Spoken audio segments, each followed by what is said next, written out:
We are live. Welcome to the Finance Committee. Clerk, has the roll been taken?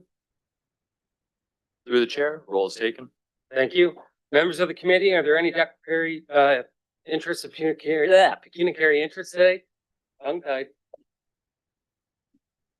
Not seeing any.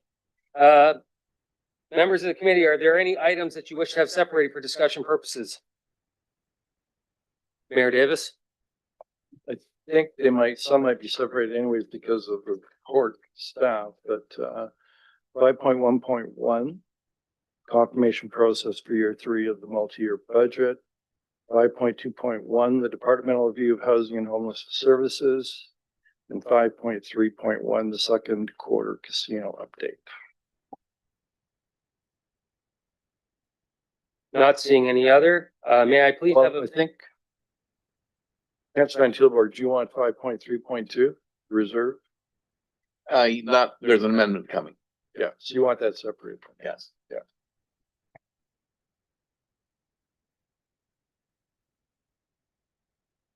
May I please have a mover and a seconder for all items not separated for discussion purposes? Moved by Councilor Martin, seconded by Mayor Davis. Call the vote.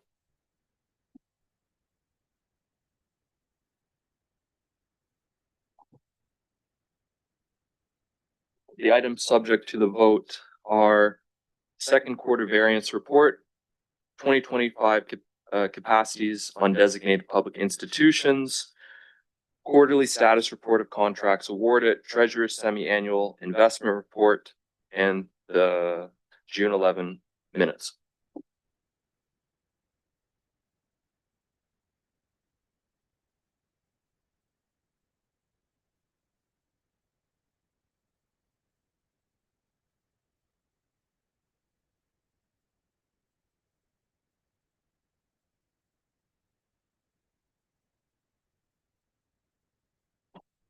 All items passed on a recorded vote of 6-0.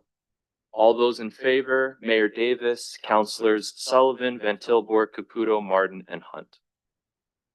Thank you. We have no delegations, but we do have 2 presentations on today's agenda.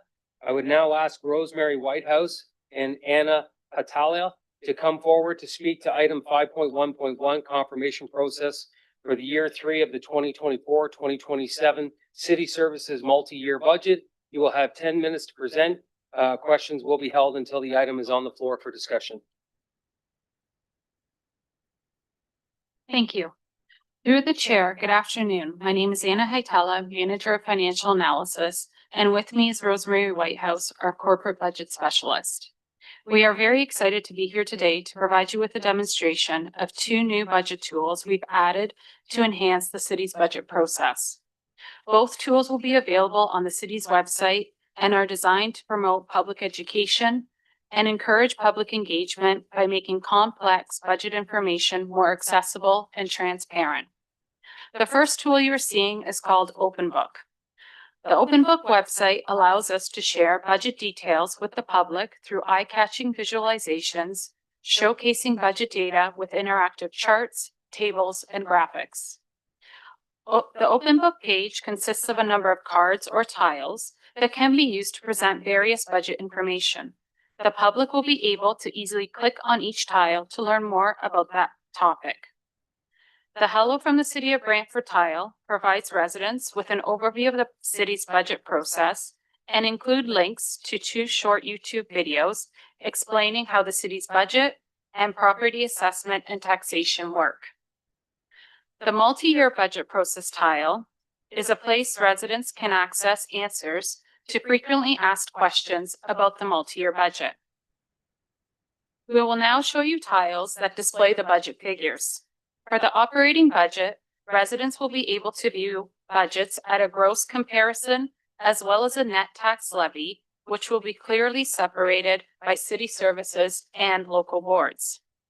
By clicking on the City of Brantford 2024 and 2025 gross budget comparison tile, the page will display the 2024 and 2025 gross expenditures and revenues by commission. Along the top, residents can switch views from the bar graph to a pie chart or summary table. This feature is available throughout all the tiles you will see today. Residents will also have the ability to drill down to view the budget data at a department level and even further by expense or revenue type. The City Services and Local Boards 2024 and 2025 net tax levy tile will show residents the net tax levy or the amount of property taxes needed to support each service. The top chart provides the net tax levy for city services, and below is the same chart for the local boards. For the city services chart, residents can drill down to the department level. Next, we are going to move on to the capital budget. There are two tiles for capital. The first one is called Capital Budget with Program Areas. In this tile, residents will be able to view the city's 2025 capital budget by commission and be able to drill down to the department level. Similar to the operating budget, this data can be viewed in different formats. By simply switching the Explore by filter to Program Area, residents can obtain further details about the category. When Rosemary selects Operational Services, she is able to see the 2025 capital budget broken down by street lighting and traffic, sidewalks, and road restoration and resurfacing. The next tile is called Capital Budget Explorer. Here, residents will be able to easily navigate and search key capital projects.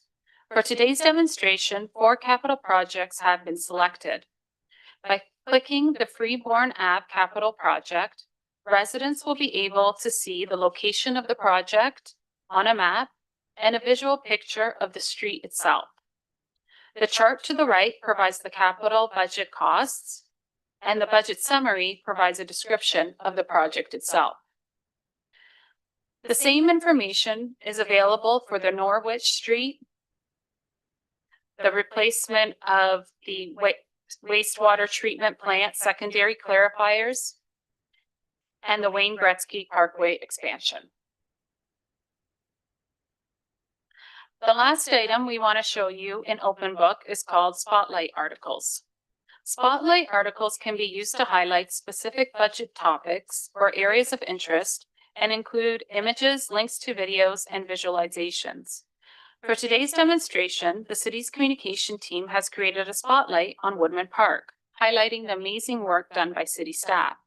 The spotlight provides details on new features of the park, pool, garden, and a link to where readers can get more information. Other features include vibrant pictures as well as a quote from Mayor Davis.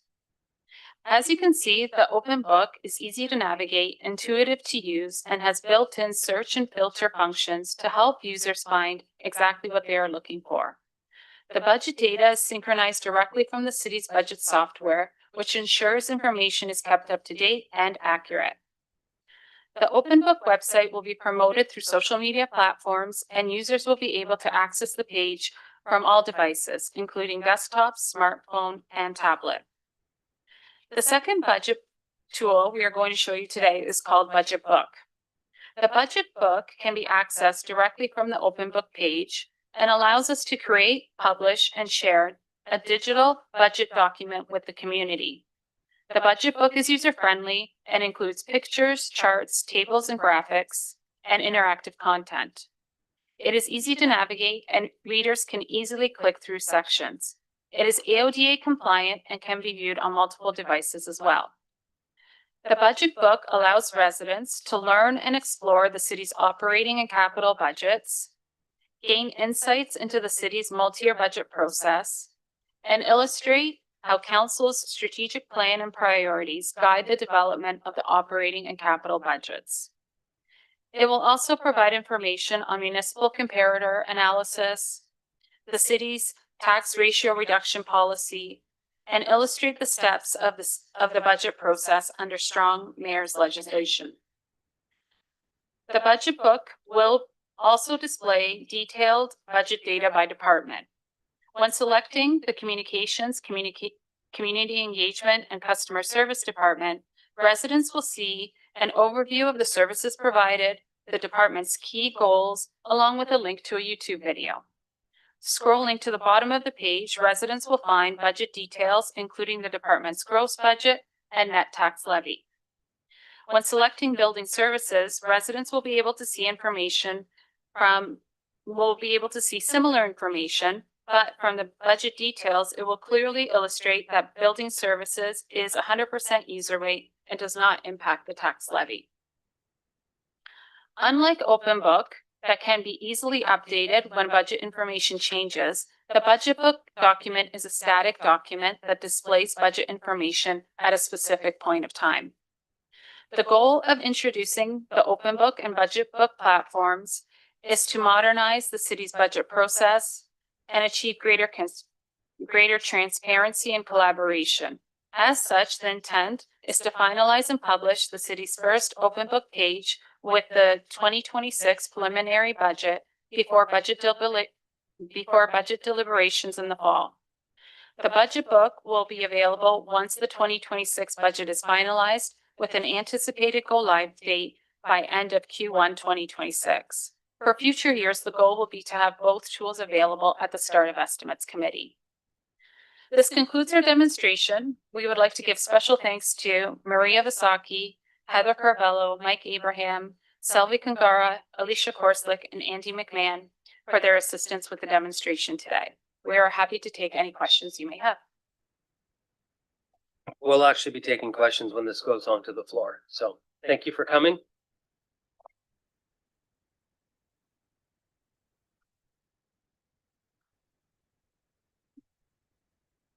I'd now ask Mary Musson, Commissioner of Community Services and Social Development, to come forward to speak to item 5.2.1, Departmental Review of Housing and Homelessness Services. You will also have 10 minutes to present. Questions will be held until the item is on the floor.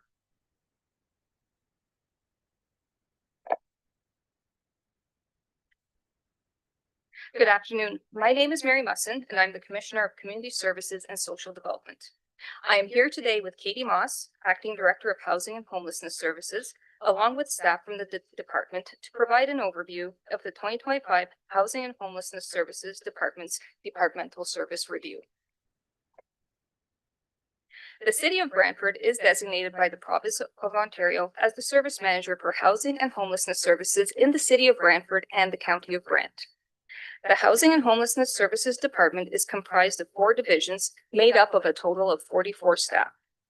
Each division is responsible for specific portfolios with a set range of responsibilities and deliverables in order to fulfill the city's mandate as service manager. The Housing Initiatives Division is responsible for developing, maintaining, and facilitating partnerships to deliver and sustain affordable housing through municipal construction, support for nonprofit and private sector initiatives, and long-term asset management. The Housing Programs Division is responsible for administering and overseeing community housing programs, managing the centralized waitlist and rent gear to income applications, ensuring compliance with legislated service standards, supporting housing providers, and delivering various housing assistance initiatives such as the Ontario Renovates Program, the Be Home Affordable Home Ownership Program, the Live Well Brantford Grants Supportive Housing Program, and applications to the Canada-Ontario Housing Benefit. The Housing Operations Division is responsible for managing and maintaining over 1,300 diverse housing units across the City of Brantford and the County of Brant, with a mission to provide safe, affordable housing and foster community stability through collaboration, tenant support, and legislative compliance. The Housing Stability Division oversees Brantford Brant's homelessness serving system, including emergency shelters and other contracted services, while also delivering direct client support. All divisions collaborate regularly with internal teams and external partners. Over the past 5 years, the Housing and Homelessness Services Department has operationalized 150 new affordable housing units. Another estimated 123 units are in various stages of planning.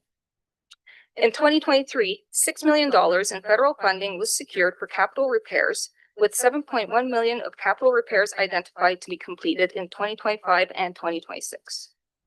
Staff in the department have also advanced asset management planning, completed legislated operational service reviews, improved administrative and operational efficiencies through standardized operating procedures and interdepartmental collaboration, and strengthened the homelessness serving system and homeless service delivery through audits, system improvements, and expanded partnerships.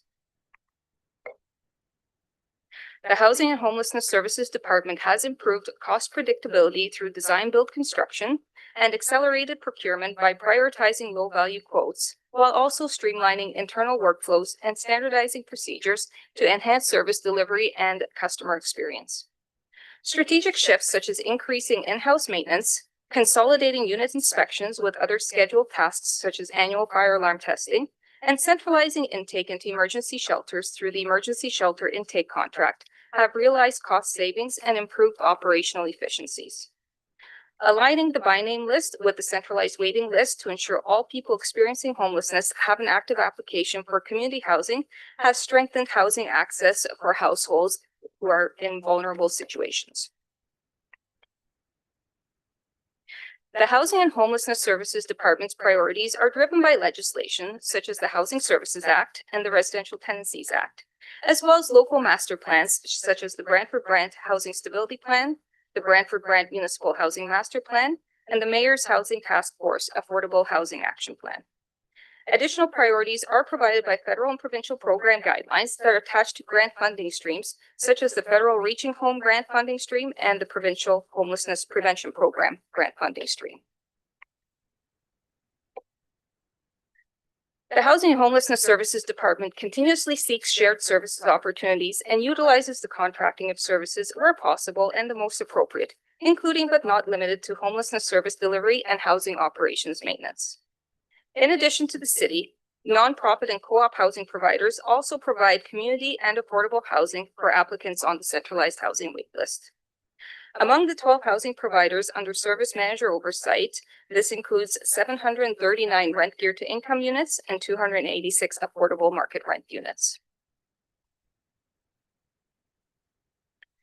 The Housing and Homelessness Services Department is responsible for both service system management and for direct service delivery for clients. As a result, the key performance indicators that are tracked can be quite broad at times. System-level data tracking and monitoring helps inform program development, program and system enhancements, and service delivery. It also provides information on constraints and gaps. In 2024, Lucy Marco Place, located at 40 Queen Street, Brantford, was operationalized, providing an additional 41 housing units. Since 2020, 150 new housing units are completed and operationalized, with an additional 123 units in various stages of planning and development. This represents 54% progress towards the goal of 506 municipally developed units by 2030. A scan of comparable municipalities has shown that in the 2020 to 2024 timeframe, the City of Brantford is one of the only municipalities undertaking the development of affordable housing. In 2024, staff received and processed 905 applications for rent geared to income housing, and 212 households received a financial housing subsidy. As of December 31st, 2024, there were 1,020 active households on the centralized housing waitlist. As of November 2024, 389 individuals were identified as experiencing homelessness through the point-in-time count, and 359 individuals identified as experiencing homelessness were active on the city's quality by name list. As of June 30th, 2025, this number has increased to 602 people experiencing homelessness in the City of Brantford or the County of Brant. 246 encampments were visited by staff in 2024 with a response time of 1 business day or less.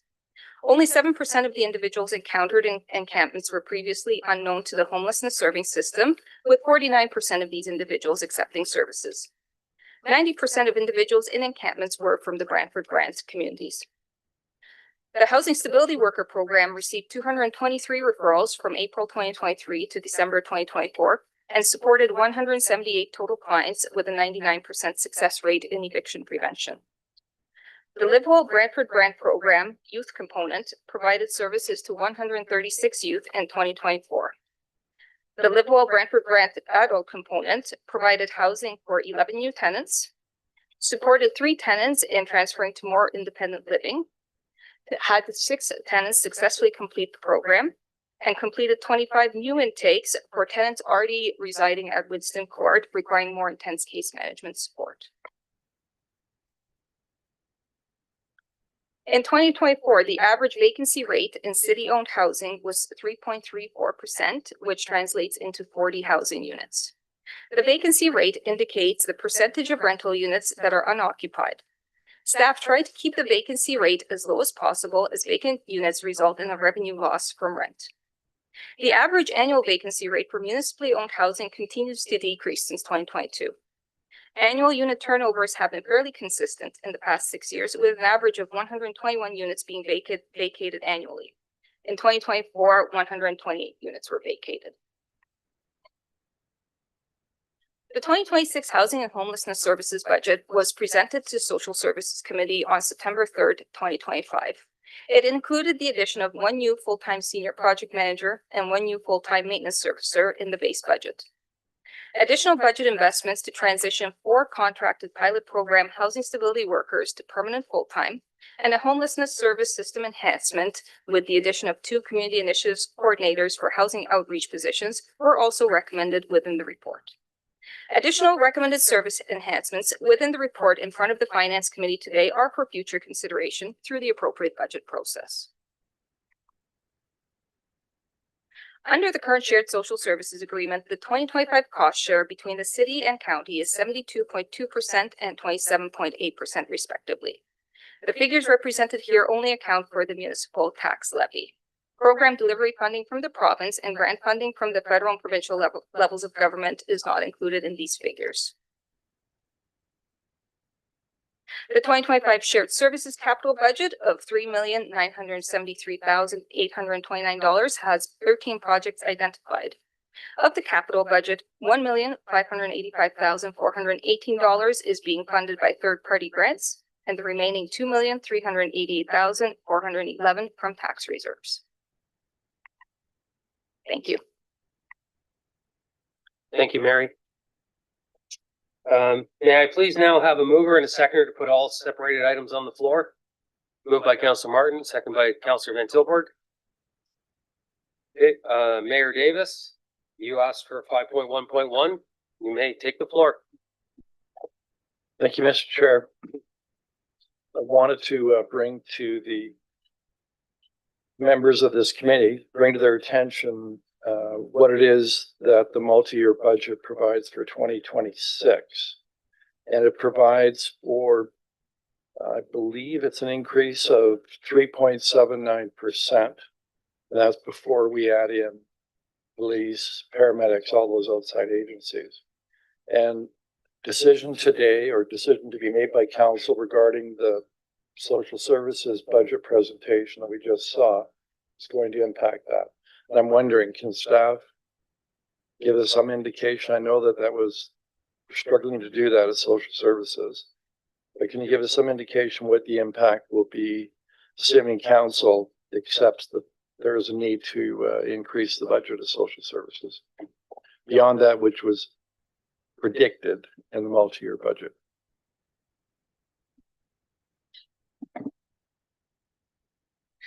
Through the chair to Mayor Davis, I believe the impact above what was already included in the multi-year budget for that, if that budget was adopted at the level it was presented at the committee, is about another 0.25% on the budget. Okay. All right. And you should also be aware we were at paramedics this morning, myself and Councillor Hunt, and there potentially is a budget increase of 0.06 coming out of paramedics, but that's not finalized yet. So I bring this to your attention because this is one of your opportunities to comment on what's provided in the preliminarily provided in the budget for 2026. So just put it out there. Any other speakers to this? Councillor Hunt? Thank you, and through you to staff. I wanted to comment on the open book presentation, which was, to me, just from the brief presentation, extremely helpful. But I'm wondering if staff can, because it's asking for an enhanced public engagement process to be funded for an upset limit of $5,000. So how much of what we saw in that presentation is going to be available with that $5,000 for this year's budget? Through the chair, Maria Vasaki, Director of Communications, Community Engagement and Customer Service. Thank you, Councillor Hunt, for the question and the opportunity to clarify. The $5,000 highlighted in the report is really to promote the campaign. It's not specific to any costs related to the software. What you saw today is an initial draft of content. We will build that content out more for the engagement campaign. And the idea is to actually embed links to Open Book on the Let's Talk Brantford platform and within the survey itself, so that people are informed before they actually provide input. Because what we know is that a more informed resident can provide more meaningful input. So the $5,000 is to promote on social media and through paid media the content on Let's Talk Brantford. Okay, and then second question again around this same topic, the Open Book software, will the local boards have the same opportunity to present information from their budgets that the city services budgets are going to have? And if so, how do we get that information from them?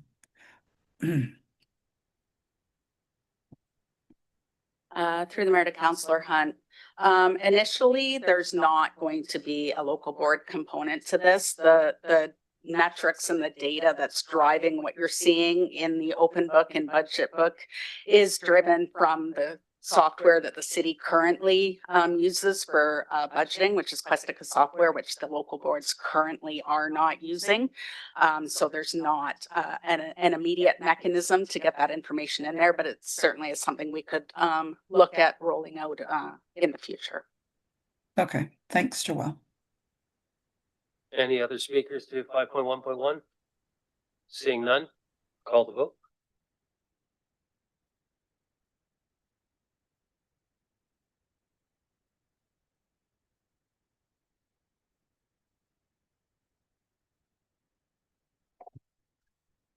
Item 5.1.1 carried on a recorded vote of 6-0. All those in favor, Mayor Davis, Councillors Sullivan, Van Tilburg, Caputo, Martin, and Hunt. Thank you. And Mayor Davis, you asked to have 5.2.1 separated. Floor is yours.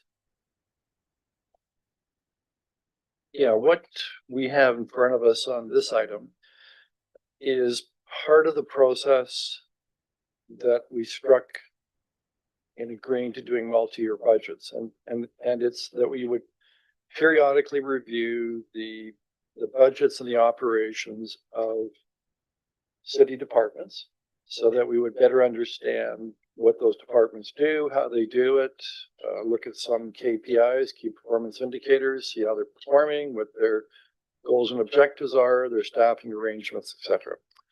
Seeking input from us in our serving their role as members of city council. So first of all, I want to say to the department that in the 7 years I've been mayor now, this is, I think all the departments have been performing very well, but the Department of Housing or Social Services, particularly in housing, I think have done extremely well without a lot of increase in extra resources other than the money we've been providing for builds.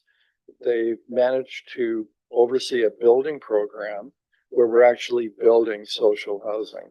And you may have just recently read about the city of Barrie declaring a homelessness crisis.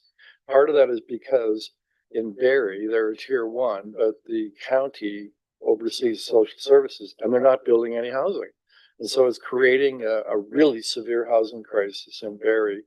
And you can see that play out in other communities across Ontario, and you see some communities clutching at temporary solutions like shed encampments, that sort of thing.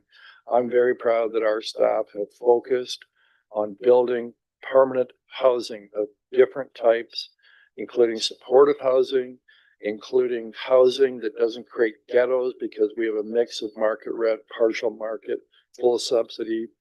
And I think they've done a spectacular job. Also, if you look at our housing list, it's gone from waiting list, it's gone from about 1,600 when I became mayor. It's now down to about 1,000. Part of that is the builds we've been doing. And also, of course, staff working to make sure that people don't, if they're a family breakup, that they don't become homeless, working very hard to make sure that they can stay in place. If they can't pay their rent, there's various programs that we oversee that keep them in their accommodations. So I'm very proud of our department. I think they're doing an excellent job in a lot of different ways. And I want to thank them for the work they've done. And also, Mary, thank you for everything that you've done in your role as now commissioner. But I do have some questions about the structure, the management structure. I want to better understand in the structure you've given to us in the materials where the new hires fit. And I'm going to raise some questions that probably, because they refer to the organizational structure, kind of have an HR aspect to it. And I think probably are appropriately done in camera. And so I'm going to, unless other members of the committee have other questions about this review that we have in front of us, I'm happy to delay bringing a motion to go in camera to discuss the organizational structure. But I do intend to do that. Does anybody else wish to speak to this before this? Councillor Martin? Yeah, I have a few questions. The report talks about the Slovak Village contract coming up. How many FTEs are working on that at this time? This through the chair. So the Slovak Village contract, right now, it would take up the work of at least the 3 staff FTEs, which includes a maintenance servicer, a property manager, and a property management coordinator. And we have a partial FTE, I would say about 25% of the manager dedicated to that contract, as well as the administrative program coordinator, about 0.25. There's also FTEs in finance that are impacted by the work that is created by Slovak Village. Okay, so was that taken into consideration when you indicated the number of new people that you need? That those people will be reassigned? Through the chair, those people would not be reassigned. They actually have enough work to do on top of it. So by not renewing the Slovak Village contract, we're actually building capacity so that we don't have to request additional resources. Okay. As tenants are evicted, are they blacklisted, or can they get back on the list for housing? Through the chair. So when tenants are evicted from municipal housing, they might be evicted for multiple reasons. If they have arrears that are owing to a community housing provider, such as the city, then until they make an arrangement to start repaying their arrears, they are not able to subscribe back to the centralized waiting list. However, if they make an arrangement to begin repaying their arrears, even at something affordable as $25 a month, then they can reapply to the centralized waiting list. The Housing Services Act does indicate that there are certain situations, such as when criminal activity has occurred, where people are not able to reapply to the centralized waiting list. For people that are getting behind in the rent, is there a chance to force them onto the Pay Direct program? So when households are struggling with not being able to pay their rent, our very first step is eviction prevention. So we definitely try to partner them with a housing stability worker and find solutions that work for their household to bring them back into compliance so that they're paying their rent. One of those measures is looking at setting up pay directs if they are in receipt of social assistance payments. Oftentimes, though, a lot of families who are low income are not in receipt of social assistance. They do have income from employment or from other income sources like CPP or OAS, and so we are not able to set up Pay Direct in those situations. Okay, and if someone's evicted for damaging the unit, do they go on a blacklist or what happens with that? So again, if they've damaged a unit to the point where we have been able to enforce an eviction order from the LTB, then it once again depends on whether or not there's arrears tied to that household and if there was any criminal activity. So if it's solely because of the amount of damages and their behavior, then they are not blacklisted. They would be able to reapply to the centralized wait list. Okay, so if we lose a month's rent because of the damage they did, they don't have to repay that at all? They would solve the damages. We can add that to their tenant ledger, which puts them into arrears, and they would have to enter into a repayment agreement.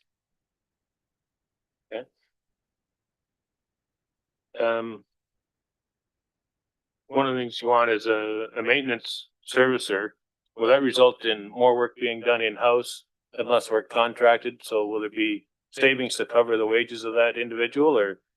That is correct. We've already noticed significant savings just by having the maintenance servicers complete more work in-house rather than contracting them out. So that is the hope. So with the increase, we've had 207 additional units brought online since 2018. So an additional maintenance servicer will help build capacity, but we are also hoping in the long term for cost savings. Okay, thank you. Anyone else? Mayor Davis? Yeah, I'm gonna suggest, actually, clerk staff would recommend this, that hold that motion until the end, until you've dealt with everything else, so staff can go home. But I do have another question. And if you could just summarize perhaps for some of those that may be viewing, we just opened the Trillium Way, 49 units in the town of Paris, which we do deliver housing services jointly with the county. Prior to that, it was Lucy Marco residence here in downtown. I think that was another 41 units. What's next? I know we have a big project on the horizon. We're about to, at the end of October, we'll have possession of the former Fox Ridge retirement home up at the top of the Charing Cross Hill, West Street Hill. What do we have planned there? So yeah, so 389 West Street, Brantford is a Fox Ridge. Right now, we are hoping to take possession at the end of October.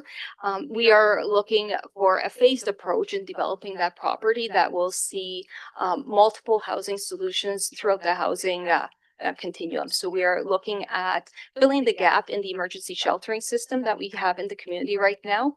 None of the emergency shelter providers have space for families with dependent children, and we are struggling to have emergency sheltering space for male-led families, as well as couples and medically vulnerable individuals who cannot be placed into the regular shelter system due to medical concerns or accessibility concerns, mobility concerns.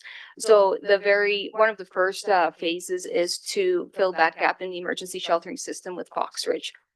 Part of the ongoing development for Fox Ridge will also be looking at transitional and supportive housing solutions to provide supportive housing to people who need more intense support from moving from homelessness into housing, with the goal that they will be able to transition to more independent living in permanent housing. Because 389 West Street is on approximately 4.8 acres of space, we also have a plan to develop permanent housing options on the site itself. So we have a long-term plan over the next 5 to 6 years on how to develop the property to its full capacity.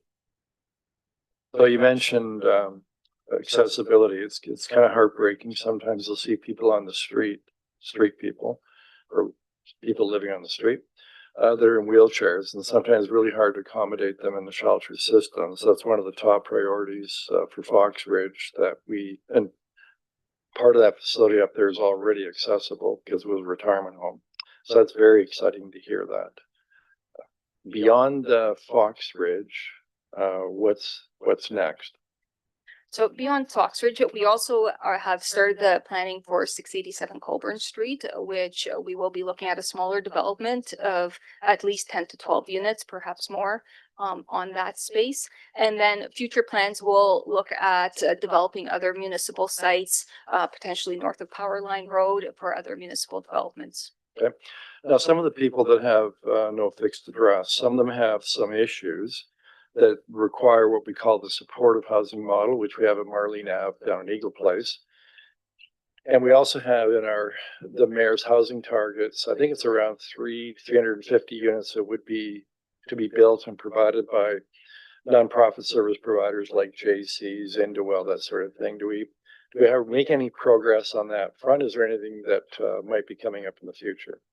Yes, so we are very excited. We've partnered with JC's for their build at 32 Bridge Street. So we are partnering them for their 24 units. And Brantford Native Housing is looking at developing on West Street as well. So we've partnered with them for 18 units. And we have been in ongoing discussions supporting Indwell to start developing on their House of Friendship site in the city. So we are very hopeful that once Indwell is able to start developing, we will be much closer to the goal of 337 units developed by nonprofits or co-ops within the service manager area. Right. And then lastly, in terms of future efforts and future vision, for the programs we have in place that are designed to, keep people where they are and prevent them from becoming homeless, what can we look forward to in terms of those programs improving, maybe expanding the scope? Yeah, eviction prevention is the most preferred method, not just because it keeps people in their current homes, but it is a much more financially viable alternative. One person experiencing homelessness can cost $50,000 to $70,000, and this is not just homelessness prevention services, but when they touch other systems like the healthcare system and the criminal justice system. So keeping people housed is very important. Future iterations, we are really looking at the needs of the community. The Housing Stability Worker Pilot Program has been very successful in-house. And we are really hoping that at some point when we have capacity to expand it to allow for referrals from external partners such as our nonprofit and co-op housing providers. And we are consistently communicating with the Coordinated Access Table, which is all of the community partners who are delivering homelessness services, to determine the needs of the community and how we can best serve people to stay housed or to prevent homelessness. Thanks. All right, we will now put that to the side until we get the rest of the open session items dealt with. So we'll now move on to 5.3.1. Mayor Davis, you called for this. Yes, that is second quarterly casino update. Just a quick question on that one for staff. We have the receipts from the OLG for the first 2 quarters. Are we on track to reach 5 million? What's the forecast based on what we've seen so far? Through the chair, to Mayor Davis, I do believe we are largely on track, although the receipts year to date are not exactly 50% of the $5 million budget. The first quarter of each year is traditionally the lowest, so we do expect third and fourth quarter to combined to be a bit higher than first and second quarter combined. And I see that in terms of the projections that we have a number of items that are paid through the casino funds. One of the most significant is $1,163,350 that is being paid to the County of Brant, and that's for the boundary compensation. And the last payment is to be made in 2027. Have there been any thought as to what might be done in 2028? I realize it's a decision of the next council, but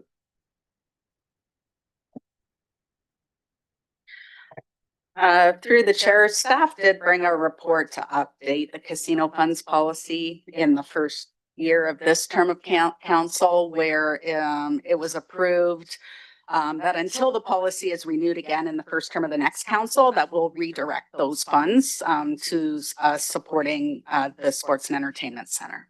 right. So that's a major decision that the next council has to make early on in their term. Yeah, there'll be some significant monies that they have available for that. Okay, thank you.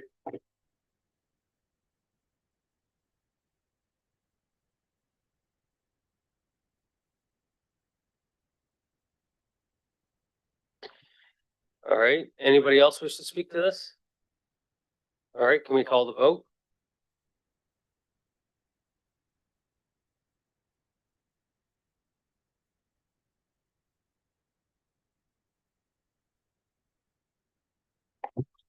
Item 5.3.1 carried on a recorded vote of 6-0. All those in favor, Mayor Davis, Councillor Sullivan, Van Tilburg, Caputo, Martin, and Hunt. Thank you very much. Now, item 5.3.2, Councilor Van Tilburg, you asked this to be separated. Yes, I have an amendment if no one wants to speak to the original motion. Not seeing anyone. Okay, the amendment is that clause B1 be amended to move any surplus balance to a downtown support grant fund. Below that, it's written that clause B1 be amended to replace the words RF 0556 capital funding envelope with RF 0579 downtown SEPTED facade grant. Now, before I get into that, there had been some discussion around there, but what I was more concerned with my first clause, which was to have it go towards what would essentially be the downtown revitalization program. When the streets are shut down, there should be some funding there for the businesses. But both Colburn and Dalhousie Street will be closed at one point or another during the revitalization, and we know that those businesses will be struggling. I think that would be a better place to start preemptively, especially since we're following like how the construction has been going in downtown Paris. It's been completely blocked off for an entire summer, and the businesses there are hurting very bad. So what I was hoping from this was that we would have a conversation with the stakeholders to enhance the revitalization program, to have something there for them. That's actually what I want to do. I can default to it going to the SEPTED, but that's my thoughts on this at the moment. Speaking of seconder, by the way. I'll second it if it's intended to go towards a fund to help in respect to those that will be disrupted by the downtown redevelopment. Yes, that's what I want. Okay, so seconded by Mayor Davis. 5.3.2. Any discussion to the amendment? Mayor Davis. Yeah, I think the dollar balance is about 126,000. This previously was the downtown facade program. And I think what Councillor Van Tilburg is recommending is an excellent suggestion, because we do know, as Councillor Van Tilburg said, from what's happening in Paris, that it will be used and will be needed, because there's no doubt that the very extensive work that will be done downtown is going to have some impact on some of the businesses in the downtown. That, it's a challenge to be downtown as it is, and we want them to stay and prosper after the rebuild program. And so I think it's a good use of those funds. Any further discussion? Call the vote on the amendment.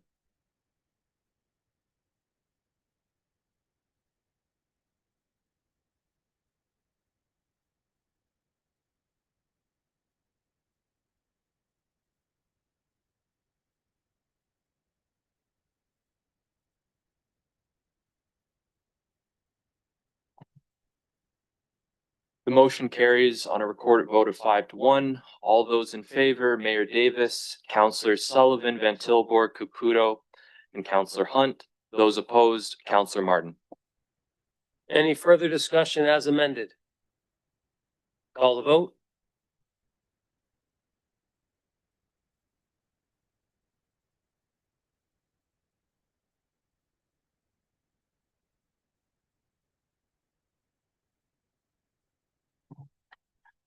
The item carries on a recorded vote of 6-0.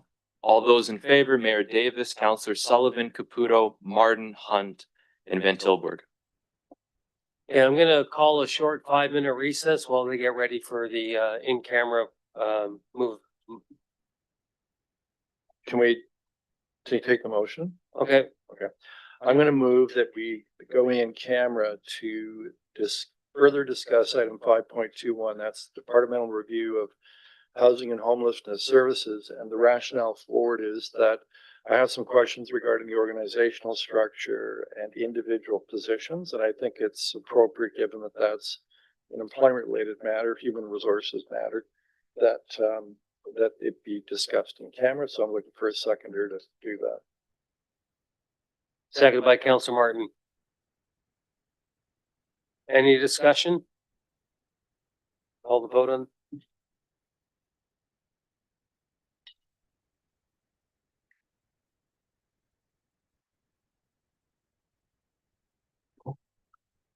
The motion carries on a recorded vote of 6-0. Those in favor, Mayor Davis, Councillors Sullivan, Van Tilburg, Caputo, Martin, and Hunt.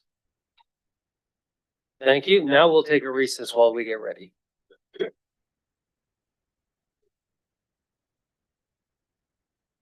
Councillor Hunt and Councillor Caputo, a link will be sent to you to join the in-camera.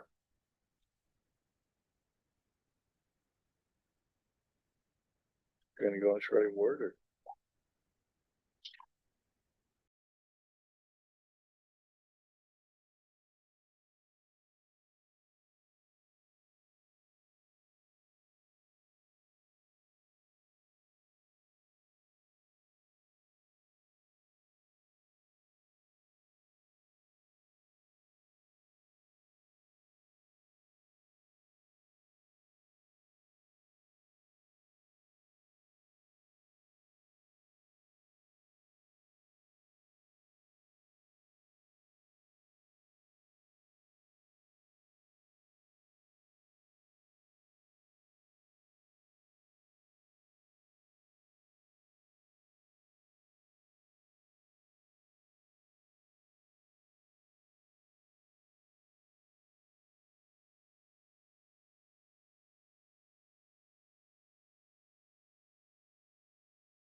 Finance meeting is back in order. Is there now discussion outside of what was discussed? Mayor Davis. Since I asked to go on camera, I'd say publicly that we reviewed the organizational structure, how the new hires would fit into that, looked at some individual positions. And I think can't speak on behalf of the committee, but myself, I'm satisfied that it's a very efficient organizational structure, and that the new hires that are being proposed are required, especially given the load this department's facing and will continue to face. Not seeing any other discussion, can we call the vote?